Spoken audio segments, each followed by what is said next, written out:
I just love helping companies learn how to do this because it can change an entire company's future and trajectory once they learn how to do this. And it can change a person's future once a person learns how to do it. Welcome back to the 7-Figure Leap podcast. I'm really excited today. We were talking before we recorded. So Natalie Oldfield is my special guest today. And we've actually been working together for over 2 years. And we were joking, it feels like 6 months and 6 years at the same time, which I think is always a really good sign of a strong relationship and someone you're excited to talk to and learn from on a regular basis, even though you have deep roots. And we've done a lot of cool stuff together through the 7-Figure Leap and the work that she does in trust buildings, which is going to be the topic today. So Natalie, I'm really grateful that you're here, that we get to kind of talking to microphones instead of just talking to each other and let people hear some of the magic that you get to share about building trust and all that does for us as entrepreneurs. So I kind of hand the mic to you to get us started and start wherever you feel is appropriate. But I just want to sort of unpack your journey a little bit and give some people some insights into why you care so much about trust. Okay. Well, that's a big question. Why I care so much. There's so many reasons. First of all, thanks for having me on your show, Dustin. It's Very exciting to be here. And I guess why I care so much is I've experienced what it's like to have trust and what it's like not to have trust, just like everybody has. And well, I'll take you back to when I started my company called Success True Trust. I was working for about 25 years in the software and the computer, technology industry, and in a variety of roles, product management, marketing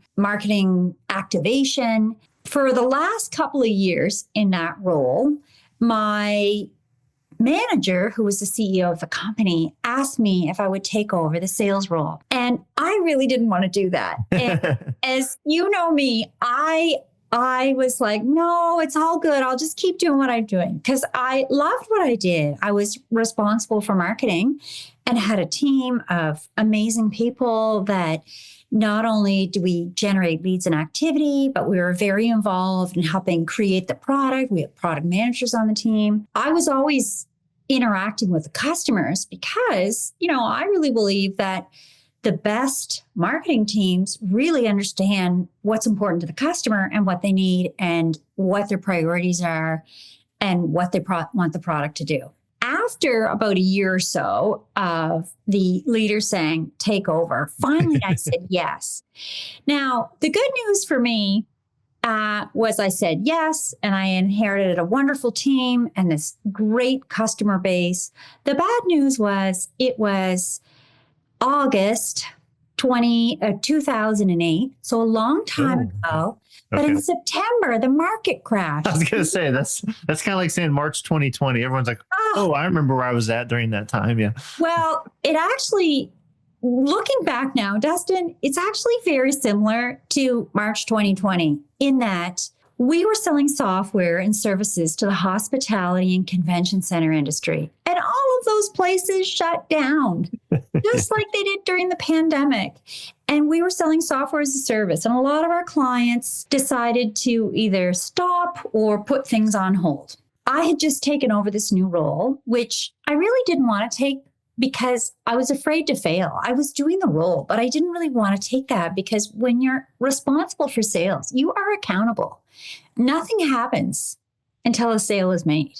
Full stop. The other thing is, I always thought everybody's in sales, but I didn't want to be responsible because again, every month, where's the order? Blah, blah, blah. What's going to close? And I just, I get goosebumps thinking about it. Anyway, all this to say, I said yes, and then the market crashed. So I was like, oh my gosh, now we got to figure out how to do this. Now I have to learn how to sell. I had never taken a sales course in my life. Still haven't, by the way. So what I did is you can imagine is I called all the people that I knew that were really great in sales. People that I thought were really successful. And I thought they were successful because they had great client lists and they had customer retention, a lot of partnership opportunities. And they were often the ones whose companies were, on the front page of a magazine. And they all gave me very similar advice. And that was just keep providing as much value as you can. doing everything you can do to help these companies and just focus on the relationships. So that's what we did. And within 2 or 3 months, things sort of leveled out. And then a couple of months later, the people started traveling again.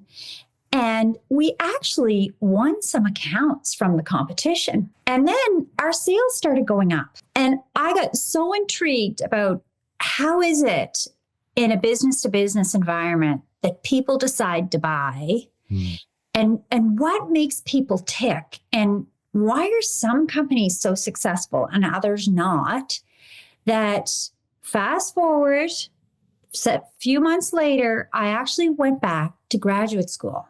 Oh, wow. Because myself and our team, we just focused on the clients. So I went back to graduate school really to answer the question, why is it that some companies are so successful and others aren't? And I went in to do my master's in communications and wanted to answer that question. So I looked at successful companies. And what I found out was that the number one key driver that differentiates a company from being successful and not successful comes down to one thing, and that is having the trust of your customers, your employees, and your stakeholders. And I get so excited about this that I dug even deeper in it and did my whole thesis on it, my entire degree on how is it that we decide to trust? How is it that a customer decides to buy? And I also thought, and knew all along, like we all decide to buy or invest in or work for a company that we trust, that we know, that we like. But really, I wanted to make it tangible because, my whole career, it was, well, Natalie, what's the return on investment? Yeah. Can we manage it? If we can measure it, we can manage it. And that became a bit of an issue. Like I had come across that trust is the most critical asset. And it's actually the force multiplier, really. And looked around, there was no measurement tool. So I created one. I developed the Client Trust Index, which measures a company's trust equity. So I coined that term in 2009 when I started my research and built this diagnostic tool and tested it while I was doing my graduate research. I graduated and then continued to test it for about a 5-year period and interviewed and surveyed, had a big sample size, like 80,000 people. Wow. To really show that trust is the most critical asset. And now we can measure trust. Like I said, I created a tool called the Client Trust Index. And I got so excited about this that I was teaching everyone at my work about it. And everybody was applying the principles of this proprietary framework that I created. And so it was working in the company. And then I started teaching people in other companies how to do it. When I saw that, okay, it's working here, and then it's working in other companies, people started asking me, well, can you show me too? Can you teach me too? And I got so excited about it that I started my company, Success Through Trust. And now I teach people full time through workshops and online programs. And I've written a couple of books about it now.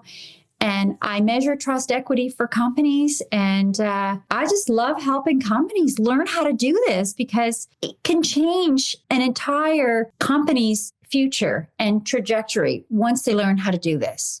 And it can change a person's future once a person learns how to do it. So cool. And, a lot of times the first part of a podcast interview, I'm kind of digging, I'm like asking questions. I'm like, I got to figure out why you care so much about the thing you do, right? We don't need to do that with Natalie, right? It's so obvious. Like you're so jazzed about trust and you did a master's degree in it and you created a whole proprietary way to measure it. And there's 2 books, if you're seeing the video, over each of her shoulders that she's written on this topic.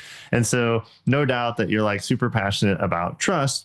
And it sounds like that passion has really deepened and deepened and deepened, because that was 2008 when you sort of Yeah. got put into this new role. That's, I don't know, a long time ago, like 17 years ago. At what point in this journey did you start your own company, Success Through Trust? 12 years ago. Okay. Yes. Wow. Yes. So it's, I'm in my 12th year now. So I've just finished my 11th year and I'm just starting my 12th year. Wow. And it has deepened because I see the results, Dustin. And it's so exciting to work with, a consultant or a coach that has a business of one person and, a couple of team members that might be virtual, to see how it can change the trajectory of their entire business. Yeah. Or, I've worked with companies that have 5,000 employees and see how the whole changes inside of the culture can really catapult that company into a different space. And it's pretty exciting. Leadership teams can change the whole dynamic in a company. And it's very motivating because what I've learned, it's the one thing a company can control, right? You can have, if you think about a company that, I don't know, that manufactures, remote controls, let's say. And I only say that because it's on my desk. Control for, It's the mark of a true expert, by the way. You can pick up any inanimate object and I could be like, it's like this Post-it note. Let me tie this to podcast guesting. And then Natalie can do that for trust. So I love that. Well, it's like a remote control. This is what controls my heat pump. You can have the best heat pump in the world with all the patents, the technology and the processes to make everything, smooth so that it gets delivered and installed perfectly. But at the end of the day, if the people in the company are not building relationships of trust with everyone they interact with, people are not buying the heat pump. Yep. Right? It's the people who not only install it, but build it. It all comes down to that. The people are the critical success factor. And it took me a while to realize it truly does come down to 3 basic components: how we communicate, how we behave, and how we serve, which is part of my framework. For all companies, like I said, it doesn't matter if you make Post-it notes or, glasses, whatever. Like, it always comes down to the people. Yeah. I think that's especially true. Like, a lot of our listeners they're the direct conduit to their client, right? Like, they're a coach and like they do Zoom calls with their coaches, or they meet in person, or they host in-person workshops and things like that. And so what I think is really cool is the work you do can translate into like a manufacturing where it feels sort of disconnected from the customer. It's like, hey, I make remote controls. What influence do I have on customer trust? And obviously we're going to talk about some of the ways that you work with your clients in that sort of environment, but also it just flashed up for me when you were talking.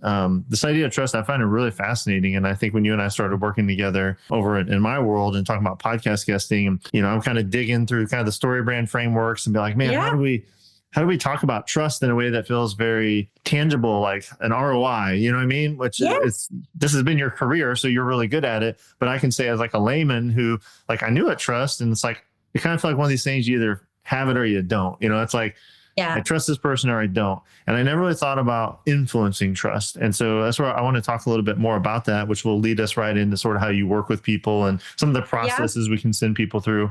But I had this experience literally last week where I was on a stage in St. Augustine, Florida, and I gave what I thought was a pretty cool talk. And it was just, it's pretty tactical. It's like about podcast guesting. And there's a room full of agency owners, a lot of marketing agency owners. And it was really weird to me. I left the stage. It was lunchtime. I had 3 people in a row, and I don't think anyone's ever used this word for me, but I had 3 people literally in a row, completely different types of people, say, Dustin, I really enjoyed your talk. There's really something about your demeanor.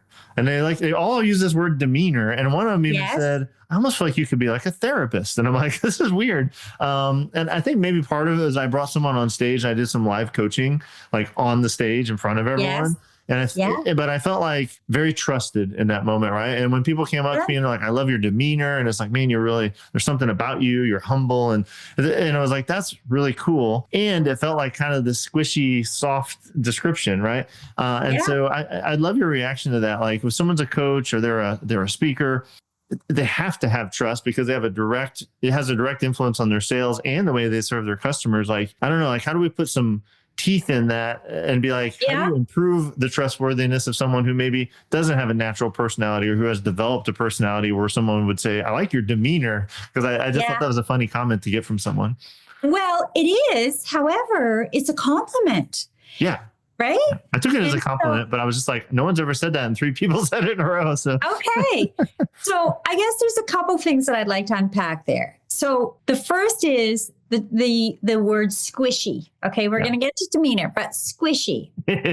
So it can feel squishy, right? In fact, a lot of folks that I work with, consultants, would say, so I worked with one consultant who I will share a story of, Andrew, it's his first name. And when he first asked me about joining one of my programs, I have a program called Trust Mastery, where I walk people through the evidence-based step-by-step process of building a relationship of trust with a customer or a partner. And he said, it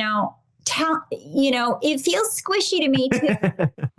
And, like, I just want the soft skills. Well, here's the thing. It does feel squishy. However, as you know, those that have the communication skills and these soft skills and the ability to have 3 people say to them after a presentation, I really like your demeanor. That really what they mean is, I can relate to you. I feel comfortable around you and I feel connected to you. That's what their inside voice is saying. Yeah. Yeah. And when you have these skills, you make people, the barriers come down. They feel more comfortable. And we buy when we feel comfortable, when there's no risk, and when we feel connected to someone. So that's one thing I would say. The other big thing I'd say that I think is really important for us to remember is this squishy stuff is a game changer. Yes. And 80% of people worldwide buy from companies and people that they trust. 80%. Wow. Where I live in Canada, 70% of us pay more for products and services and consultants when we trust. Worldwide, 54% pay more. Worldwide, 46% of people buy more, buy multiple times when they trust. And here's another thing. I mean, and you and I are both living proof, right? When we trust someone, we recommend. Yes. 68% of people recommend products and services they trust. I'm very proud to recommend for people to take your podcasting course or to join your mastermind group because I trust you. Yeah. And so when I make that recommendation, if I have a strong relationship with someone else, it's tangible. Yep. And, so trust reduces the time for a sales cycle, reduces the stress, if you will, around negotiations. A lot of times when you have high trust equity, that's what I call it, when you have high trust equity, which is the amount of trust someone has in you, you don't even have to write a proposal. Mm-hmm. You get a call as a consultant or, as a coach, you get a call from someone that says, Dustin said I should give you a call. I need help with ABC. You have a nice conversation. And then it comes up with, okay, well, what's the commitment? What's the investment? The person shares. And then they say, okay, well, I'd love to move forward. Yep. That all happens because of the referral and the trust equity. So there is nothing squishy about trust. It is very tangible.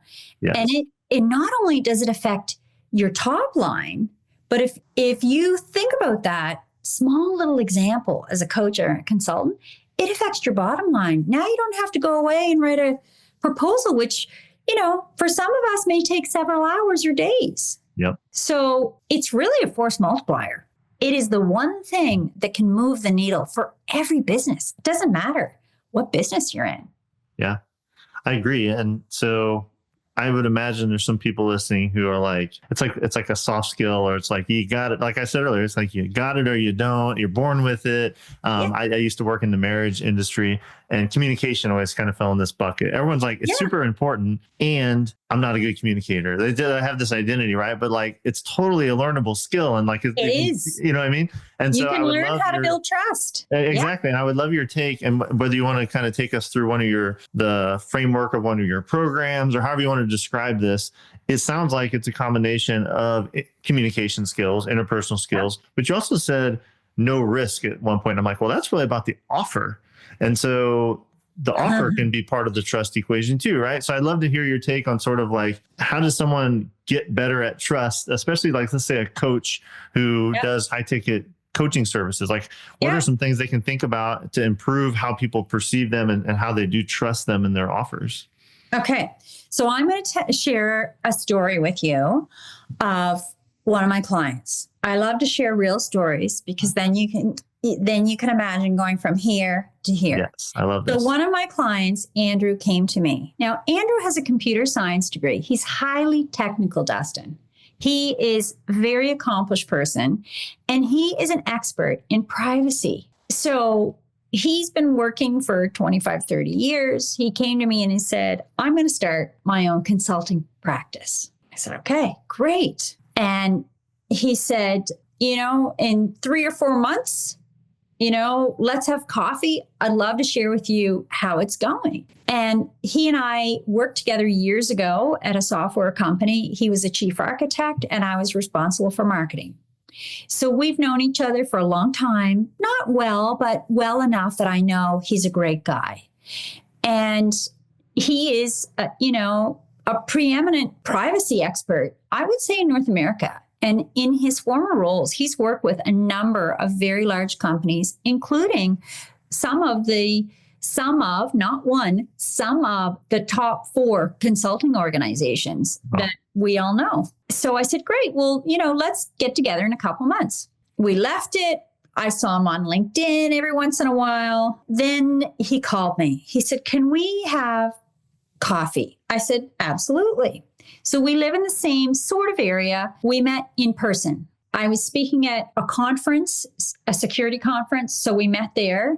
I was talking about, cybersecurity and how you should build a moat around your customers because we're all going to have a breach and all that stuff. And he was there. So we sit down for coffee at the conference. And he said, here's the situation. That's how we started. He said, that's always a good way to start something, right? He said, here's the situation. My former employer is now my client. I said, amazing. Like, a lot of us get started that way, right? I got started that way. I did too. And he said, but I'd really love to work with other companies, and I really would love to get past the first initial meeting.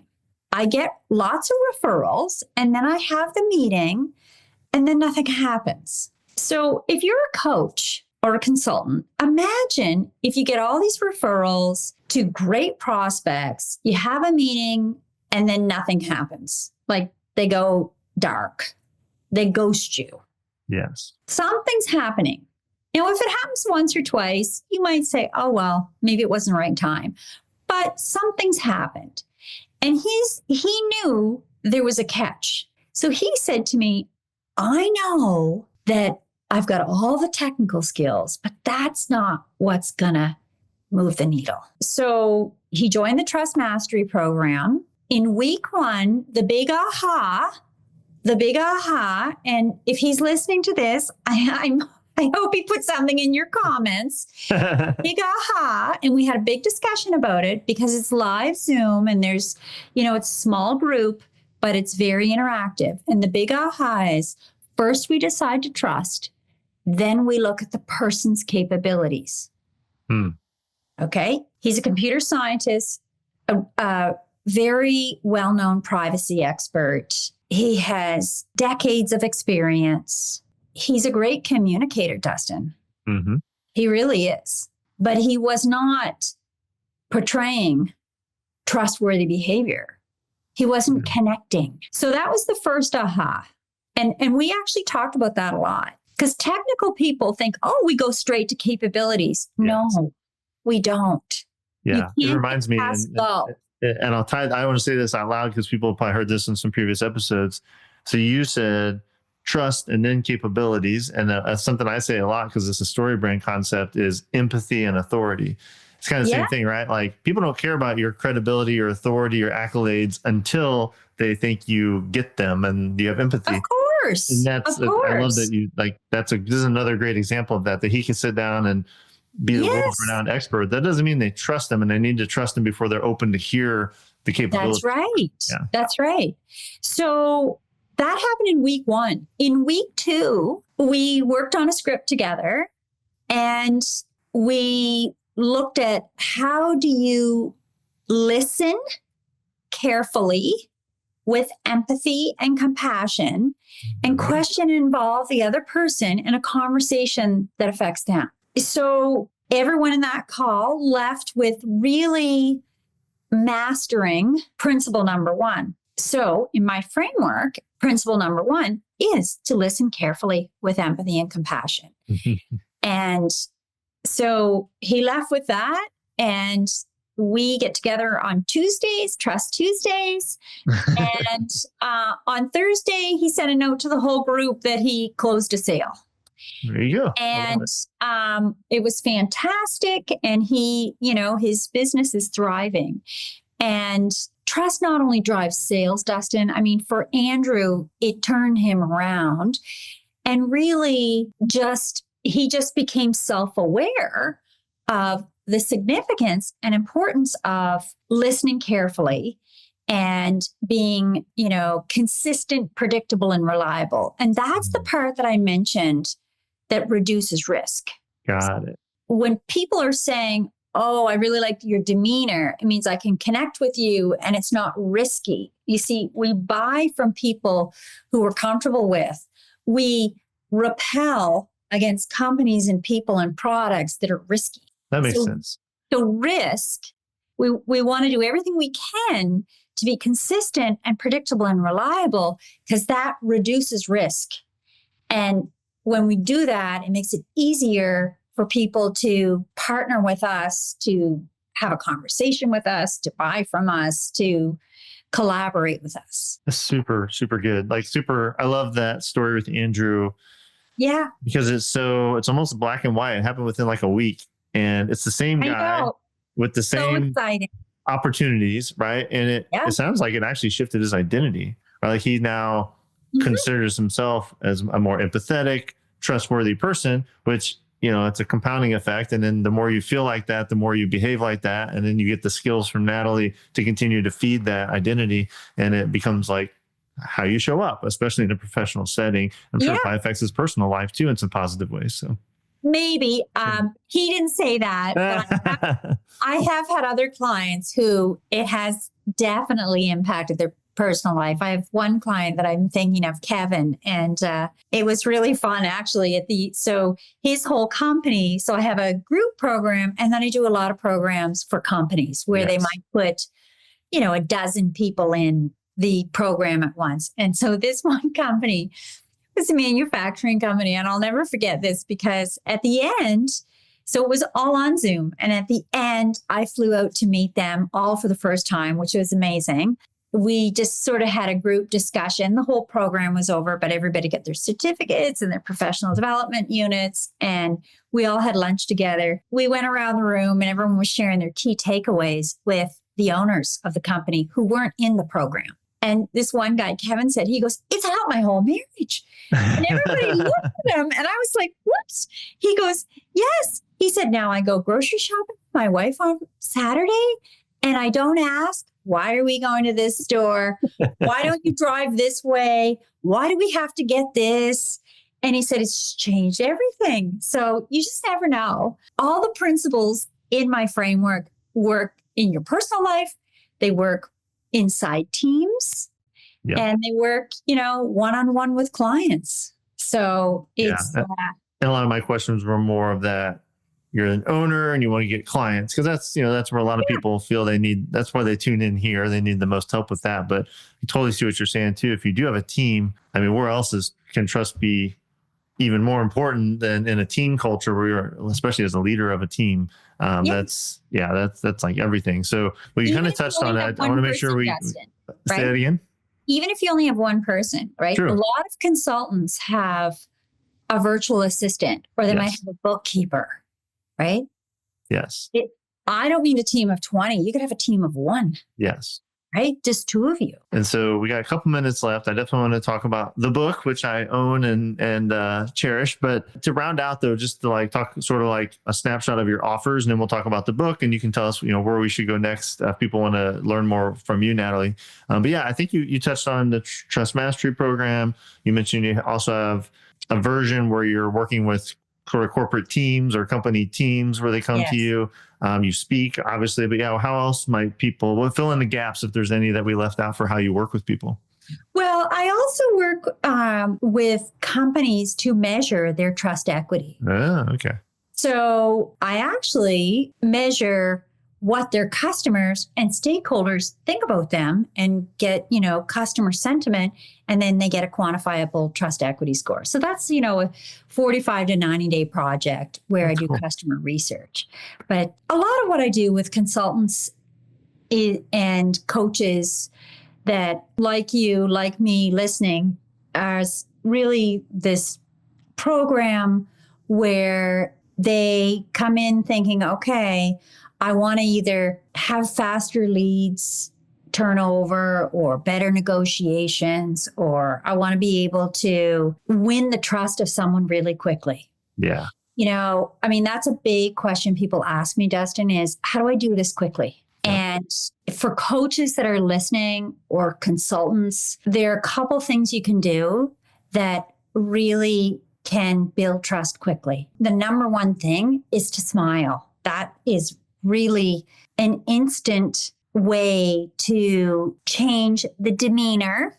Yes. Change the mood. Absolutely. And to make someone else feel comfortable. So I would say that. And then the other thing that I would say, because I do not only through the programs like the Trust Mastery program, but I do some one-on-one coaching too.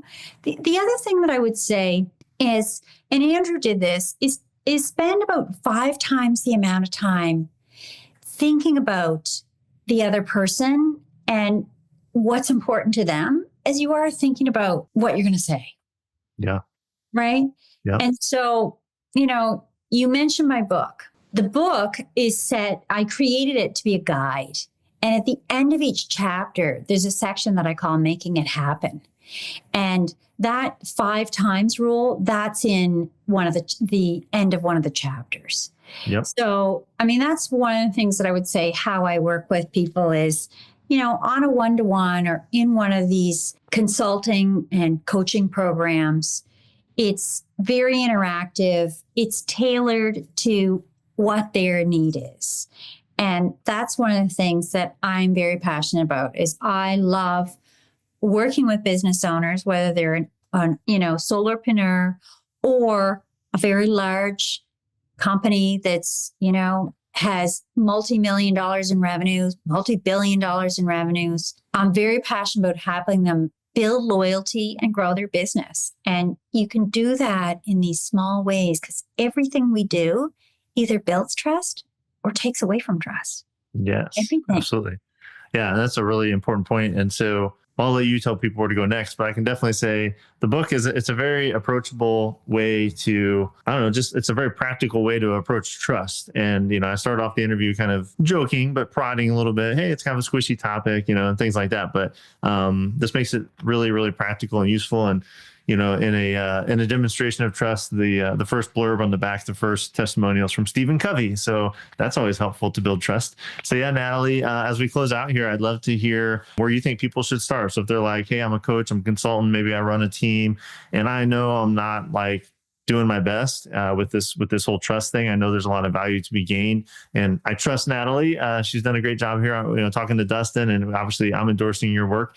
Where should people start if they want to go deeper on this? Well, Not to sound trite, but just start. That would be great. Yeah. So a really easy place, I have a newsletter. You could sign up for tips. I share them each week. That would be an easy start. Like you said, I do have a new book out called Trusted, The Proven Path to Customer Loyalty and Business Growth. That's another way. You can connect with me on LinkedIn, and you can find me there, Natalie Doyle Oldfield. Or you can find me on my website, successtruetrust.com. My book can be found on Amazon. Another way to start is just, like I said, take some time and actually think about your client and think about what's most important to them. Like, how can you really serve them? How can you act in their best interest? Like, what can you do to show that you're acting in their best interest? And it may not be something at all that has to do with your coaching practice, right, your consulting practice, but think about your client. Like, what can you do to help them? That would be a really good start. I like that. It's a really practical thing. So all of us have a next Zoom call scheduled. So if you're thinking about that next Zoom call, and before you get on that Zoom call, take a deep breath and really be proactive about smiling and asking questions and actually listening and starting to assimilate sort of like what's important for them and reflect that back and ask them about it. And I guarantee you the temperature of the call will change in your favor. So that's just a really good takeaway that I got today, Natalie. So successtruetrust.com is kind of the home base. You can obviously get the book Trusted, check Natalie out on all the places, but get on her newsletter. I'm on the newsletter. And so Success Through Trust is a great place to do that as well. So Natalie, you're a treasure to me. I'm really grateful for you. I look forward to all the cool stuff we'll continue to do together. I'm really grateful that you're in our accelerator and that we've stayed in contact through the community. So yeah, just thanks so much for being here. You're awesome. Thanks for having me. Have a great day.